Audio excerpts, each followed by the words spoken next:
Hi KidZone! It's so good to be able to teach you guys today. I hope you're doing well. I hope you're enjoying summer, getting some pool time and beach time. I'm Valerie, for those of you guys who don't know me. So today I'm going to teach you guys about a woman in the Bible. Her name is Esther. She's very beautiful and she became a queen, but she was put in a pretty dangerous situation. Before I get to the story, I want to talk about someone that you guys may be more familiar with. Something you play with frequently or have played with. And if you're a boy, you may have a sister that plays with it. So, or maybe a cousin or a family friend. Have you guys guessed who it is? She has a dream house, dream car, dream wardrobe, Barbie! I'm at my friend's Tang's house. Mila was very kind to set up her Barbie house to display with us. This is Elsa Barbie right here. I'm gonna go ahead and put her back. Barbie doesn't have control over her life. She gets to, it could be astronaut Barbie or beach Barbie, whatever kind of Barbie you buy or whatever type of environment that you play with, she doesn't get to decide. It's what the girls who play with her decide on. And so sometimes in our lives, it could feel like that. People are making decisions that we don't have control over, or that could put us in different kind of situations, and it could be scary sometimes. But whenever we get in a difficult situation, something we can learn is that God has a way. If we go to Him in courage and have faith, and He will provide the way. In Esther, we're going to find out. So Esther, going back to Esther, Esther was an Israelite, a captive living in a foreign land. The book of Esther tells us that she was very beautiful. And for that reason alone, she was chosen to become a queen. She didn't ask for the position. She didn't have a choice. The decision was made for her, and she moved into the palace. So as fate would have it, Esther moved into the palace during a very difficult time. There was a guy named Haman who wanted to kill all the Jews and put her people's lives at risk. Well, all the people's lives at risk. But she chose to have faith and courage, and she trusted God. And God used her to save her people. And I'm going to go ahead and read the story to you. So what happened is Esther, her uncle Mordecai, let me go ahead and read it. When Mordecai learned of all that had been done, he tore his clothes, put on his sacks and ashes, and went out into the city, wailing loudly and bitterly.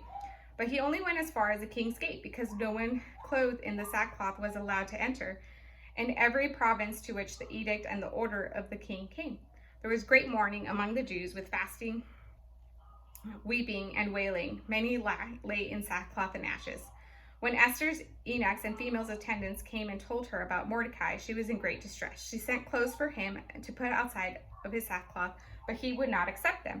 Then Esther sent Hathach, one of the king's eunuchs, to assign to her, and ordered him to find out what was troubling Mordecai and why.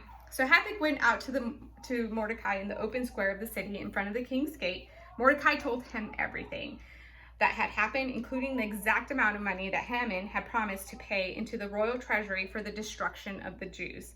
He also gave him a copy of the text of the edict for their annihilation, which had been published in Susa, to show to Esther and explain it to her, and told him to instruct her to go out to the king's presence to beg for mercy and plead with him for the people. Hathach went back and reported to Esther what Mordecai had said. Then she instructed him to say to Mordecai, all the king's officials and the people of the royal provinces know that for any man or any woman who approaches a king has but one law, that they must put to death unless the king extends the gold scepter to them and spares their lives. But in 30 days have passed since I was called to the king.